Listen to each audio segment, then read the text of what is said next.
The legal separation documents felt incredibly heavy in my hands as I stared directly at the man I used to love. He was not looking back at me with regret, but was instead trying to hide a smug smile. Sitting right next to him on the custom velvet couch I spent months saving for was his new girlfriend, Chloe. I realized my marriage was over, but they had no idea what I was planning next. My name is Valerie, and I work as a professional interior designer in a bustling city. 3 years prior to this moment, I married Warren, believing we were building a beautiful life together.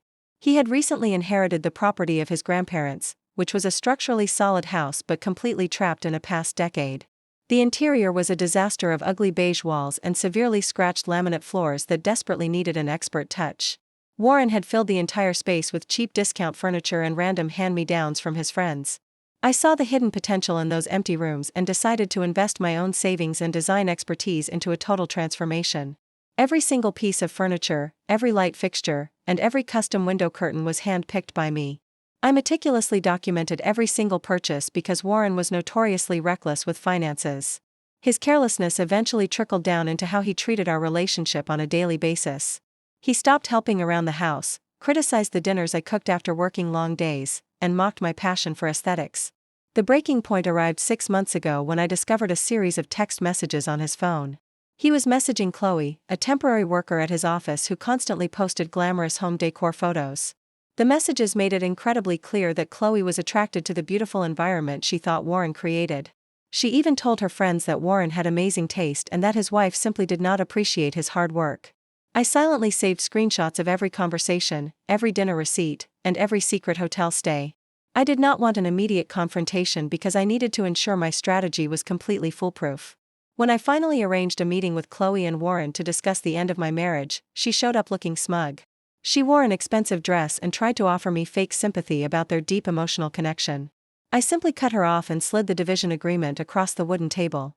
Warren had previously agreed that we would keep our own separate property in the event of a divorce. Chloe squeezed his hand and celebrated how reasonable I was being about the entire situation. Warren nodded in relief and accidentally called me by the wrong name, which did not surprise me at all. Chloe then stood up and eagerly began walking through the rooms, treating my hard work like her own personal playground. She praised the custom light fixtures and the unique dining table, unaware of the trap. I confirmed that everything in the house was selected to fit the space perfectly, and Warren assured her that I was only taking my personal clothes. I spent that final night in the cold guest room listening to their laughter echoing down the hallway. Instead of crying, I reviewed my detailed purchase receipts and inventory lists one last time. The professional moving crew arrived exactly at 9 the following morning.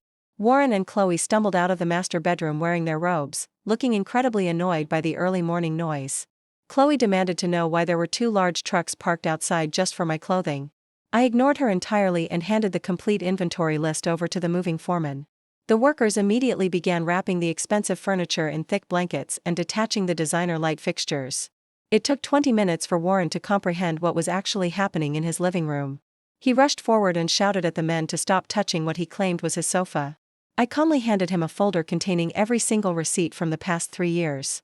I explained that every piece of furniture, appliance, and decorative item was bought solely with my money, according to our agreement. The color drained completely from his face as he flipped through the stacks of official receipts. Chloe began to scream at the top of her lungs when she realized the house was being entirely hollowed out. I reminded them that Warren owned the physical house, but everything that made it beautiful belonged entirely to me. By noon, the entire living room was completely empty, leaving behind nothing but bare floors. By mid-afternoon, the kitchen was stripped down to the bare countertops and empty cabinets.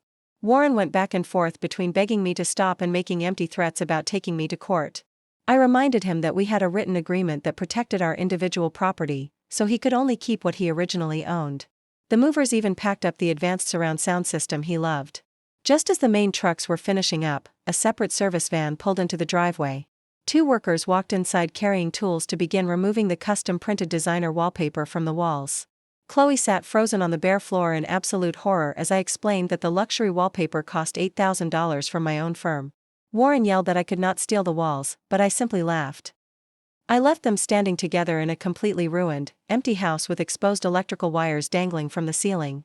Without my careful design choices to hide the flaws, the property looked older and more decayed than ever before. 2 weeks later, Warren called my phone with a voice completely stripped of his usual confidence. He pleaded for my help, explaining that Chloe had packed her bags and left. He admitted that he was wrong about everything and begged me to come back or help him make the space livable again. He complained that his cheap secondhand furniture made the house look like a miserable college dorm room. I felt absolutely nothing but peace as I looked around my gorgeous new apartment. I told him that assisting him was impossible, wished him luck, and permanently blocked his number. The divorce papers were finalized shortly after that phone call, officially closing that 75 painful chapter of my life. I learned that some people only appreciate your worth when they see the empty space you leave behind. I sold most of the old items to fund a fresh start, creating a beautiful environment that truly reflected my independence. Some spaces are meant to be completely emptied, and they should always stay that way.